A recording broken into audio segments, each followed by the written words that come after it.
Hello everyone, welcome again. यदि आपका भी मिशन एमटीएस है या फिर एसएससी है तो यह वीडियो आप ही के लिए। जैसा कि आपको पता है कि एसएससी में जो है अभी के टाइम पे जीके का वेटेज काफ़ी ज़्यादा बढ़ चुका है और जीके में भी स्टैटिक जीके सबसे ज़्यादा पूछा जाता है। तो इस वीडियो में हम उन्हीं स्टैटिक जीके का कलेक्शन लाए हुए हैं जो पिछले एग्जाम में पूछा हुआ है। प्रीवियस क्वेश्चन क्यों पढ़ें? क्योंकि उसके रिपीटेशन का पूरा पूरा चांस रहता है एसएससी में। लगभग 60 to 70% तो आपको रिपीटेशन देखने को मिलता ही है, चाहे वो कोई भी सब्जेक्ट हो। तो चलिए बिना बकवास किए हम लोग अपने काम की बात पर आते हैं। तो पहला सवाल है यूनिटार। यूनिटार का फुल फॉर्म क्या होता है? याद रखिएगा, United Nations institute for training and research. United Nations institute for training and research. UNITAR का फुल फॉर्म क्या होता है? United Nations institute for training and research. इसका मुख्यालय कहाँ है? जिनेवा में है। जिनेवा कहाँ है? तो स्विट्जरलैंड में है।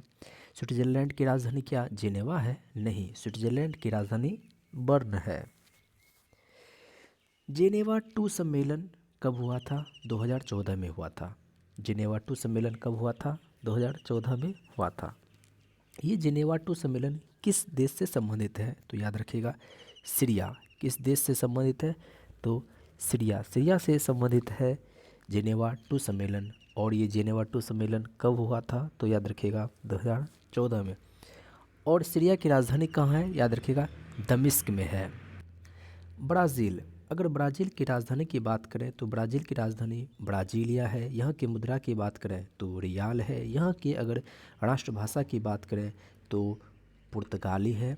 और यहाँ पर एक सेंटोस बंदरगाह है जो साओ पोलो राज्य में है। साथ ही साथ ब्राज़ील में एक फोर्टालेजा बंदरगाह भी है। कौन सा बंदरगाह? फोर्टालेजा बंदरगाह। कहाँ है? तो ये ब्राज़ील में है। आईजीओ, याद रखिएगा, इसका फुल फॉर्म जो होता है वो इंटर गवर्नमेंटल ऑर्गेनाइजेशन होता है। आईजीओ यानी कि इंटर गवर्नमेंटल ऑर्गेनाइजेशन होता है आईजीओ। उसके बाद है आईरीना। इसका फुल फॉर्म क्या होता है? International renewable energy agency. International renewable energy agency. International renewable energy agency.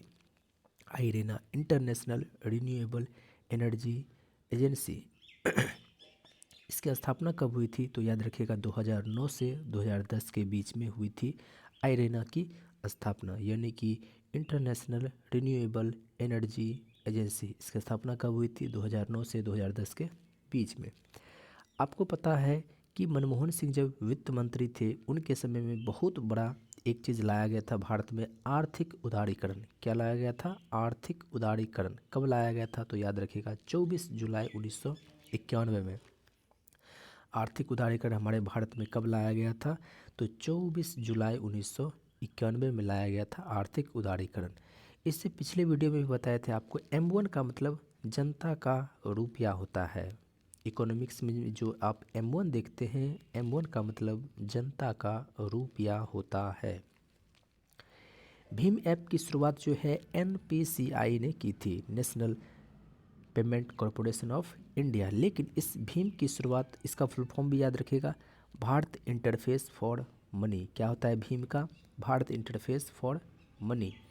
इसकी शुरुआत कब की गई थी? तो याद रखिएगा 30 दिसंबर 2016 को। भीम ऐप की शुरुआत कब की गई थी? तो 30 दिसंबर 2016 को। किसकी? भीम ऐप की। कब शुरू की गई थी? तो 30 दिसंबर 2016 को। किसके द्वारा? NPCI यानी national payment corporation of India. Bharat में जो विमुद्रीकरण आया था यानी कि नोटबंदी जो आया था वो कब आया था? तो 8 नवंबर 2016 को। कब आया था? 8 नवंबर 2016 को। क्या? विमुद्रीकरण। कब? 8 नवंबर 2016 को। RBI के बारे में आपको पता ही होगा कि RBI की जो स्थापना होती है अधिनियम 1934 के तहत 1935 में टोटल 5 करोड़ रुपया से RBI की शुरुआत होती है। बाद में इसका राष्ट्रीयकरण भी कर लिया जाता है 49 में। अगर हम लोग RBI के क्षेत्रीय बैंकों की संख्या की बात करें तो टोटल 22 है। RBI के क्षेत्रीय बैंकों की संख्या कितनी है? तो याद रखिएगा 22।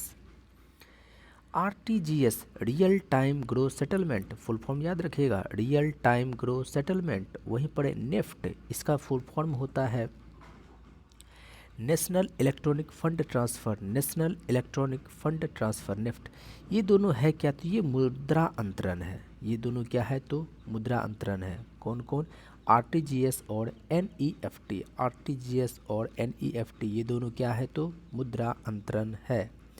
एमएफईआर, इसका फुल फॉर्म याद रखिएगा, managed floating exchange rate. MFER का फुल फॉर्म क्या होता है, managed floating exchange rate. MFER managed floating exchange rate. Bank में जो अधिकतम, आपको भी पता होगा कि बैंक हम आप भी खोल सकते हैं, आपके पास पूंजी होना चाहिए, लेकिन कोई भी बैंक जो है 20 व्यक्ति से ज़्यादा उसमें शेयर नहीं होना चाहिए। 20 व्यक्ति से ज़्यादा शेयर उसमें नहीं होना चाहिए। कितने लोगों से ज़्यादा नहीं होना चाहिए, 20 व्यक्ति से ज़्यादा नहीं होना चाहिए। अगर हम लोग भारत में सबसे बड़े करेंसी की बात करें तो 10,000 का करेंसी छापा गया था। सबसे बड़ी करेंसी अभी तक में 10,000 की करेंसी छापा गया था। कब, तो 1953-54 में। आपको पता होगा कि 1954 में ही भारत रत्न की शुरुआत करी गई थी। 1954 में ही पद्मश्री की भी, सब पुरस्कार की भी शुरुआत करी गई थी। 1953 में विजया लक्ष्मी पंडित जो हैं वो महासभा की पहली महिला अध्यक्ष बनी थी। और 1953 में ही सुचेता कृपलानी जो है वो भारत की प्रथम महिला मुख्यमंत्री बनी थी। और सबसे बड़ी करेंसी कितनी थी, तो 10,000 की करेंसी छापा गया था। कब, तो 1953 से 54 के बीच में। आरबीआई का जो मुद्रण होता है वो किस तरह का मुद्रण होता है, तो इंटाग्लियो प्रिंटिंग। आरबीआई का मुद्रण कैसा होता है, तो इंटाग्लियो प्रिंटिंग। एसबीआई, एसबीआई का जो पहले नाम होता था वो इंपीरियल बैंक ऑफ इंडिया था, इंपीरियल बैंक ऑफ इंडिया। लेकिन 1952 में एक समिति बना ए डी गोरेवाला की अध्यक्षता में। किसकी अध्यक्षता में, ए डी गोरेवाला की अध्यक्षता में। कब, 1952 में। तो 1952 में जब ए डी गोरेवाला की अध्यक्षता में एक कमेटी बैठा तो उसमें कहा गया कि इंपीरियल बैंक ऑफ इंडिया का नाम अब SBI, state bank of India कर दिया जाए। तो एसबीआई बैंक ऑफ इंडिया की स्थापना 1955 में होती है। नोट पर टोटल 17 भाषाएं होती है, 15 भाषाएं पीछे और 2 भाषाएं ऊपर में। सिक्योरिटी पेपर मिल, सिक्योरिटी पेपर मिल की स्थापना कहाँ हुई थी, तो याद रखिएगा 1967 से 68 के बीच में होशंगाबाद में हुई थी। होशंगाबाद कहाँ है, तो एमपी में है। 1966 से 67 में हमारे भारत में हरित क्रांति आया था। वहीं पर सिक्योरिटी पेपर मिल, सिक्योरिटी पेपर मिल, इसकी शुरुआत कब करी गई थी, तो 1967 से 68 के बीच में कहाँ की गई थी, तो Hoshangabad. New star, new star कब स्थापित किया गया था, 2012 में। फुल फॉर्म क्या होता है, nuclear spectroscopic telescope array. New star का फुल फॉर्म क्या होता है, न्यूक्लियर स्पेक्ट्रोस्कोपिक टेलीस्कोप एरे। इसकी शुरुआत कब करी गई थी, तो याद रखिएगा 2012 में। न्यू स्टार की शुरुआत कब करी गई थी, तो 2012 में। अब हम लोग अंतरिक्ष की बात कर लेते हैं। अंतरिक्ष में स्टेशन भी है, जैसे ठहराव के लिए स्टेशन होता है उसी तरह से अंतरिक्ष में भी ठहराव के लिए स्टेशन है। 3 स्टेशन याद रखिएगा, Mir, salute 7, sky lab. Mir, salute 7, sky lab. ऐसा है कि मान लीजिए अंतरिक्ष में कोई घूम रहा है और उसको ठहरना है। आप यहाँ पर एक ट्रिक भी बना सकते हैं कि जब अंतरिक्ष में जब कोई मरने लगता है तब वो अंतरिक्ष स्टेशन की ओर जाता है और वहाँ पर 7 बार सैल्यूट करता है, तब उसका लैब खुलता है। जब कोई एस्ट्रोनॉट्स मरने लगता है तब वह सैल्यूट करता है 7 बार, तब जाकर के लैब खुलता है और उसमें जान बचती है। सवाल है कि वायेजर ये क्या है। वायेजर जो है ये रोबोटिक अंतरिक्ष प्रोब है, रोबोटिक अंतरिक्ष प्रोब है। अमेरिका ने छोड़ा था वायेजर। वायेजर क्या है, तो रोबोटिक अंतरिक्ष प्रोब है। मतलब कि अंतरिक्ष में कोई भी चीज़ हो रहा है, कोई भी घटना हो रहा है तो उसकी जांच करने के लिए वायेजर भेजा गया था। अमेरिका के द्वारा कब भेजा गया था, तो 1977 में भेजा गया था। आपको पता होगा कि इसरो जो है अभी काफ़ी ज़्यादा आगे बढ़ चुका है। तो इसरो से बहुत सारे देश जो है वो जुड़ना चाहते हैं, इसके टेक्नोलॉजी को खरीदना चाहते हैं और इससे बहुत सारे तरह का काम करवाना चाहते हैं, अपना सैटेलाइट अंतरिक्ष में भेजना चाहते हैं। तो इसरो का अपना एक वाणिज्यिक और विपणन शाखा है। इसरो का अपना एक वाणिज्यिक और विपणन शाखा है जिसको कि एंट्रिक्स नाम दिया गया, Antrix corporation limited. Antrix corporation limited, इसकी शुरुआत कब करी गई थी? तो 1992 में। 1992 में किसकी शुरुआत करी गई थी? तो एंट्रिक्स कॉरपोरेशन लिमिटेड। ये क्या है? तो इसरो का वाणिज्यिक और विपणन शाखा है। क्या नाम है इसका? Antrix corporation limited. शुरुआत कब करी गई थी? तो 1992 में। अगला है 1975 में जो है पहला आपका भेजा गया था कौन सा? आर्यभट्ट। और दूसरा जो है 1900, ये जो है भारत ने भेजा था, लेकिन ये रूस की मदद से भेजा था। लेकिन भारत में पहली बार जो लॉन्च हुआ था वो 1980 में हुआ था। कब हुआ था लॉन्च पहली बार? 1980 में हुआ था।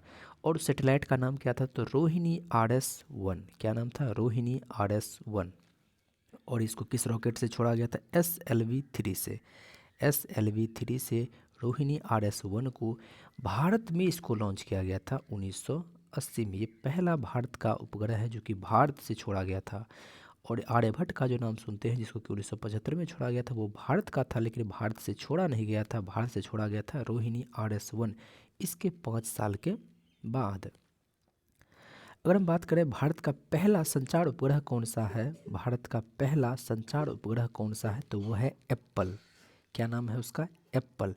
इसको कब छोड़ा गया था? तो जस्ट इसके रोहिणी RS-1 के बाद जो है एप्पल को ही छोड़ा गया था। रोहिणी RS को तो भारत में छोड़ा गया था, भारत से, लेकिन ये एप्पल जो है 1981 में इसको भारत से नहीं छोड़ा गया था, बल्कि कोरू फ्रेंच गुयाना, जैसा कि आपको पता होगा कि ये आपका उत्तरी अमेरिका है, ये आपका दक्षिणी अमेरिका है। तो यहाँ पर जो है आपका एक फ्रेंच गुयाना, जिस पर कि फ्रांस का अधिकार है। फ्रांस जो है अपना कोई भी अंतरिक्ष कार्यक्रम करता है तो वो यहीं से करता है। तो फ्रेंच गुयाना से छोड़ा था भारत ने अपना पहला संचार उपग्रह, और उस रॉकेट का नाम क्या था? एरियन 1। क्या नाम था उसका? एरियन 1। कब छोड़ा गया था? 1981 में। अब यहाँ पर एक चीज़ आपको पता होना चाहिए कि जियो स्टेशनरी उपग्रह क्या होता है। जैसे आप GSLV देखते हैं कि जियो सिंक्रोनस सैटेलाइट लॉन्च व्हीकल, इसमें ऐसा चीज़ है खास बात, सिंक्रोनस का मतलब होता है पृथ्वी जैसे ये है, और ये आपको पता होगा कि पृथ्वी जो है पश्चिम से पूर्व की ओर घूमती है। तो जियो सिंक्रोनस सैटेलाइट लॉन्च व्हीकल जो है वो 36,000 किलोमीटर की ऊंचाई तक जा सकता है। कितनी ऊंचाई तक जा सकता है? 36,000 किलोमीटर की ऊंचाई तक जा सकता है। और 36,000 किलोमीटर यानी कि 35,786 किलोमीटर की ऊंचाई पर, 35,786 किलोमीटर की 786 किलोमीटर की ऊंचाई पर जो है जियो स्टेशनरी उपग्रह लगाया जाता है। ये इसका काम क्या है? तो ये संचार के लिए मुख्य रूप से इस्तेमाल होता है। तो जब कभी भी भारत में पूछे कि भारत का पहला संचार उपग्रह कौन सा था, तो एप्पल था। कब छोड़ा गया था? तो 1981 में छोड़ा गया था। किसकी मदद से? फ्रेंच गुयाना की मदद से। जबकि 1980 में रोहिणी RS-1 जो है वो भारत से खुद से छोड़ा गया था, SLV-3 से, लेकिन एप्पल जो छोड़ा गया था वो एरियन 1 से छोड़ा गया था। और ये संचार उपग्रह जो है वो जियो स्टेशनरी उपग्रह ही है, क्योंकि ये जो इसको GSLV से ही छोड़ा जाता है। तो ऐसा पूछा जाए कि पहला जियो स्टेशनरी उपग्रह भारत का कौन सा था, तो भी एप्पल ही होगा। और पहला संचार उपग्रह पूछा जाएगा तो भी एप्पल ही होगा। बात समझ गए सारा कुछ? देखिए, इनसेट 3D। इनसेट 3D क्या है? तो इनसेट 3D जो है वो मौसम निगरानी पेलोड है। इनसेट 3D क्या है? तो मौसम निगरानी पेलोड है। इसका फुल फॉर्म क्या होता है? Indian national satellite system. Indian national satellite system. Indian national satellite system. ये क्या है? तो ये मौसम निगरानी पेलोड है। इसको कब इनसेट 3D को लॉन्च किया गया था? तो 2013 में लॉन्च किया गया था। फ्रेंच गुयाना से ही लॉन्च किया गया था। और इसके रॉकेट का नाम क्या था? एरियन 5। क्या नाम था? एरियन 5। कब छोड़ा गया था इसको? 2013 में। किसके मदद से? फ्रेंच गुयाना के मदद से। ये इनसेट 3D क्या है? तो इंडियन नेशनल सैटेलाइट सिस्टम। ये क्या है तो मौसम निगरानी पेलोड है। अब है PSLV, आपको पता होगा polar satellite launch vehicle. Polar satellite launch vehicle, इसकी जो पहली बार लॉन्च किया गया था वो 1994 में किया गया था। आप नेट पर देखेंगे 1993 भी देखने को मिलता है, लेकिन बुक में जो है 1994 ही लिखा हुआ था। और ये PSLV ऐसा है जिसमें कि ठोस और द्रव दोनों प्रकार के ईंधन का इसमें प्रयोग होता है। PSLV में ठोस और द्रव दोनों ईंधनों का प्रयोग होता है, और ये जो है 500 से 1000 किलोमीटर की ऊंचाई के रेंज में ये काम करता है। PSLV जो है वो 500 से 1000 की ऊंचाई के लिए ये काम आता है PSLV। बैकानूर कॉस्मोड्रोम कहाँ है तो याद रखिएगा रूस में है। बैकानूर कॉस्मोड्रोम कहाँ है तो रूस में है। बैकानूर कॉस्मोड्रोम कहाँ है तो रूस में है। अभी तुरंत हमने बताया GSLV के बारे में, जियो सिंक्रोनस सैटेलाइट लॉन्च व्हीकल। ये भूतुल्यकालिक भू अस्थिर उपग्रह, भूतुल्यकालिक बोले या फिर भू अस्थिर उपग्रह है ये। भूतुल्यकालिक का मतलब क्या होता है? पृथ्वी, अभी तुरंत हमने बताया कि पृथ्वी जो घूमती है वो पश्चिम से पूर्व की ओर घूमती है। और भूतुल्यकालिक उपग्रह बोले तो पृथ्वी से मान लीजिए आपको सैटेलाइट यहाँ पर दिखता है, तो ये सैटेलाइट हमेशा आपको यहीं पर दिखेगा। क्यों? क्योंकि ये पृथ्वी की तरह ही पश्चिम से पूर्व की तरफ घूमता है। और इसको छोड़ने के लिए कौन जाता है तो GSLV जाता है। और इसी तरह का संचार उपग्रह भी उसी तरह का होता है। और एक एग्जाम में पूछा गया था कि इस तरह के प्रसारण किसी भी टीवी पर जो आप देखते हैं प्रसारण, वो उपग्रह से ही होता है।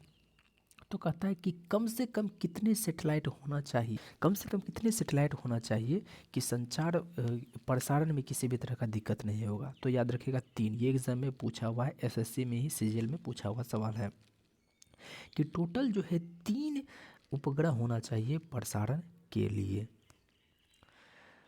तो GSLV को कब इसको यूज किया गया था तो 2001 में। PSLV को 1994 में और GSLV को 2001 में। ये एक प्रक्षेपण यान है, आपको पता होगा सतीश धवन अंतरिक्ष केंद्र जो है वो हमारे भारत के श्रीहरिकोटा, आंध्र प्रदेश के श्रीहरिकोटा में है। इसके बाद हम लोग बात कर लेते हैं, अभी तुरंत हमने देखा था बैकानूर कॉस्मोड्रोम कहाँ है तो रूस में है। इसके अलावा अगर हम लोग GSLV में देखें तो पहले इसमें ठोस ईंधन चलता है। GSLV में पहले कौन सा ईंधन चलता है? ठोस, उसके बाद द्रव जलता है। और इसमें जो है क्रायोजेनिक इंजन का प्रयोग किया गया था, जिसके वजह से क्रायोजेनिक इंजन का प्रयोग किया गया है GSLV में, जिसके वजह से K-C-1 को रॉकेटमैन का नाम दिया जाता है। याद रखिएगा रॉकेटमैन किनको कहा जाता है तो K-C-1 को कहा जाता है। और GSLV की जैसे हमने बताया कि GSLV जो है 36,000 किलोमीटर की ऊंचाई तक जा सकता है। पहले ठोस जलता है फिर द्रव जलता है। और इसमें इंजन किस तरह का है तो क्रायोजेनिक इंजन का प्रयोग किया गया है। किस में तो GSLV में। इसीलिए रॉकेटमैन की संज्ञा किनको दिया गया है? K-C-1 को।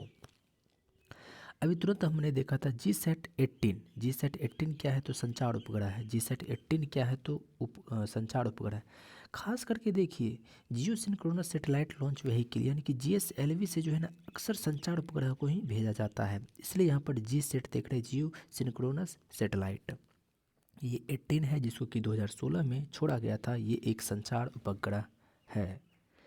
उसी तरह से अगर हम लोग बात करें GSAT-8 तो ये भी एक संचार उपग्रह ही है, जिसको कि 2011 में छोड़ा गया था। एक संचार उपग्रह छोड़ा गया था और फ्रेंच गुयाना से इसको भी छोड़ा गया था। दिक्कत ये है कि 1993-94 में तो PSLV ही बना, और GSLV ये संचार उपग्रह छोड़ने के लिए GSLV चाहिए, क्योंकि 2001 में बना।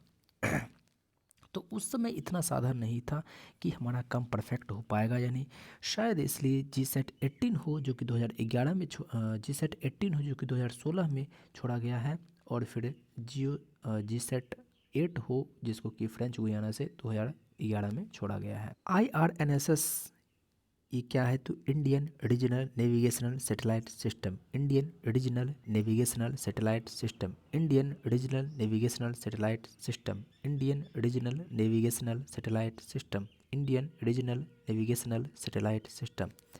ये कब छोड़ा गया था तो ये 2013 में छोड़ा गया था। कहाँ से छोड़ा गया था? श्रीहरिकोटा से। ये भारत से ही छोड़ा गया था। 2011 में जो GSAT-8 है वो फ्रेंच गुयाना से छोड़ा गया था। 2016 में जो है जीसैट 18 छोड़ा गया था। ये 2011 में जो जीसैट 8 छोड़ा गया था और यहाँ पर जीसैट 18 जो छोड़ा गया था, ये दोनों ही के दोनों संचार उपग्रह ही थे। लेकिन यहाँ पर जो IRNSS जो छोड़ा गया था, Indian regional navigational satellite system 2013 में जो छोड़ा गया था, ये एक नौकायान नौ परिवहन सैटेलाइट है। नौकायान नौ परिवहन सैटेलाइट है। नौकायान नौ परिवहन सैटेलाइट है जो कि श्रीहरिकोटा से छोड़ा गया था। ASLV क्या है तो augmented satellite launch vehicle. Augmented satellite launch vehicle, इसको कब लॉन्च किया गया था तो 1987 में। ASLV बोले तो 1987, PSLV बोले तो 1993-94 में और GSLV बोले तो 2001 में। ये जो आप इंटरनेशनल स्पेस स्टेशन देख रहे हैं, ISS इंटरनेशनल स्पेस स्टेशन जो देख रहे हैं, वो 2000 से पहले नहीं था, वो 2000 से ही प्रारंभ में आया। और रूस ने बनाया है एक अंगारा रॉकेट। रूस ने क्या बनाया है, अंगारा रॉकेट। इसमें जो है ये रॉकेट जो है ऑक्सीजन और केरोसिन से चलने वाला है। ऑक्सीजन और केरोसिन से चलने वाला है अंगारा रॉकेट, जिसको कि क्लीन रॉकेट का भी नाम दिया गया है। प्रक्षेपण यान में बात करें तो PSLV आपको पता ही होगा प्रक्षेपण यान है। GSLV प्रक्षेपण यान है। एरियन SGS ये भी प्रक्षेपण यान ही है। आपको भी पता होगा कि एरियन 1 से छोड़ा गया था, फिर एरियन 5 से छोड़ा गया था। एरियन जो है ना वो मुख्य रूप से फ्रेंच गुयाना में इसका इस्तेमाल होता है। भारतीय राष्ट्रीय उपग्रह प्रणाली। भारतीय राष्ट्रीय उपग्रह प्रणाली INSAT Indian national satellite system, इसको भारत ने कब अपनाया था तो ये 1982 में अपनाया था। इंडियन नेशनल सैटेलाइट सिस्टम, इसको भारत ने कब अपनाया था तो 1982 में अपनाया था। टीवी प्रसारण में इसका इस्तेमाल होता है। टीवी प्रसारण में इस्तेमाल होता है इनसेट का, इंडियन नेशनल सैटेलाइट सिस्टम। इसको भारत ने कब अपनाया था तो अप्रैल 1982 में अपनाया था। नील आर्मस्ट्रॉन्ग जो है वो चंद्रमा पर पहला व्यक्ति था जो चंद्रमा पर पहला कदम रखा था। दूसरा कौन रखा था तो एल्ड्रिन, इसी के साथ में था, एल्ड्रिन रखा था। अपोलो 11 से गया हुआ था कब 1969। लेकिन डेट सहित याद रखें क्योंकि डेट सहित एग्जाम में पूछा गया था। दो ऑप्शन था जो कि यहाँ तक था। तो 20 जुलाई 1969 में, 20 जुलाई 1969 को नील आर्मस्ट्रॉन्ग जो है अपोलो 11 से चंद्रमा की धरती पर गया था।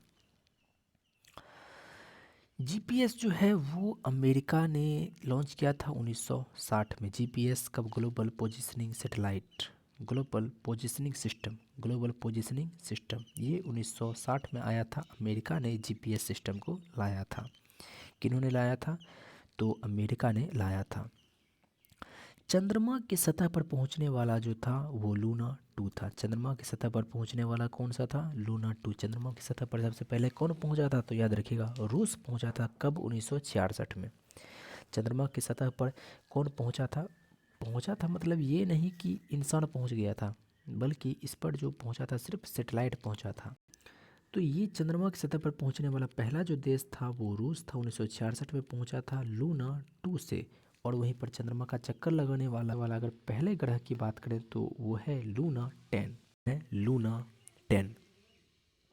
स्टड सेट, स्टड सेट जो है वो स्टूडेंट ने बनाया था, इसलिए स्टूडेंट से स्टूड निकाला गया, सैटेलाइट से सेट निकाला गया, स्टड सेट। इसको जो है 2010 में छोड़ा गया था, हमारे भारत से ही छोड़ा गया था। और ये एक पीको उपग्रह था। ये क्यूब जैसा होता है, ये क्यूब जैसा होता है और यहाँ पर टेलीस्कोप लगा हुआ होता है। ये जो है सूर्य के लिए छोड़ा गया था और ये केवल भूविवेदन करेगा और चित्र भी लेगा, भूविवेदन करेगा और फिर चित्र भी लेगा। रडार की खोज किन्होंने की थी, वाटसन वाट ने की थी। कब, 1930 में। रडार की खोज किन्होंने करी थी तो वाटसन वाट ने करी थी। कब, 1930 में। वहीं पर क्रिप्टन की खोज जो है विलियम रामसे ने करी थी। क्रिप्टन की खोज जो है विलियम रामसे ने करी थी। नैनो जो गाड़ी है वो कब आया था, 2008 में आया था, रतन टाटा ने ही चलाया था। नैनो जो है गाड़ी वो 2008 में आया था जो कि रतन टाटा ने ही चलाया था। मेटसेट कल्पना, मेटसेट कल्पना ये इसको जो है PSLV C4 से छोड़ा गया था। मेटसेट कल्पना इसको PSLV C4 से छोड़ा गया था। कब तो 2002 में छोड़ा गया था। कहाँ से तो श्रीहरिकोटा से छोड़ा गया था। ये भू समकालिक उपग्रह है। ये क्या है तो भू समकालिक उपग्रह है।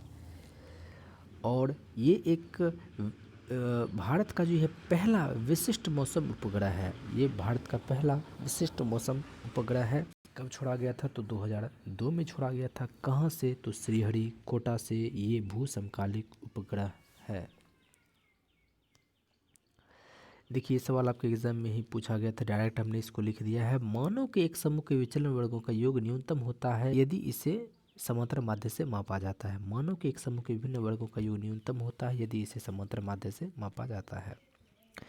वैश्वीकरण, वैश्वीकरण तो हमारे भारत में 1991 में आया था, लेकिन वैश्वीकरण का जनक किनको माना जाता है? तो एक आयरिश व्यक्ति थे, पीटर सदरलैंड। कौन थे? Peter Sutherland. उनको ही माना जाता है वैश्वीकरण के जनक। वैश्वीकरण के जनक किनको माना जाता है? तो आयरिश एक व्यक्ति थे, पीटर सदरलैंड, उन्हीं को माना जाता है। FSSAI, food security and standard authority of India. Food security and standard authority of India, ये FSSAI ये कब आया था? तो ये 2006 में आया था। जब जितना भी आप खाने के सामान पर देखते होंगे, ब्रांडेड जो देखते होंगे, उस पर जो है FSAI लिखा होता है। Food security and standard authority of India, ये कब आया था? तो 2006 में आया था। कब आया था? 2006 में आया था। कौन आया था? FSSAI आया था। अगर हम लोग भारतीय खेल प्राधिकरण की बात करें, SAII, sports authority of India, sports authority of India, ये कब आया था? तो 1984 में आया था। स्पोर्ट्स अथॉरिटी ऑफ इंडिया ये कब बना था? तो 1984 में बना था।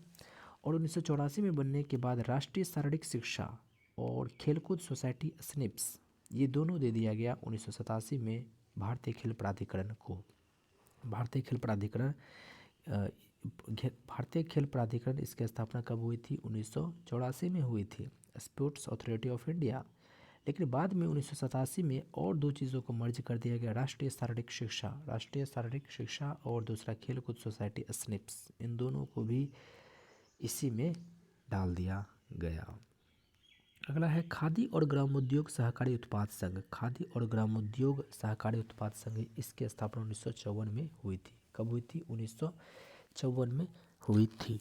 खादी और ग्रामोद्योग सहकारी उत्पादक संघ, खादी और ग्रामोद्योग सहकारी उत्पादक संघ, इसकी स्थापना कब हुई थी? तो 1954 में ही हो गई थी।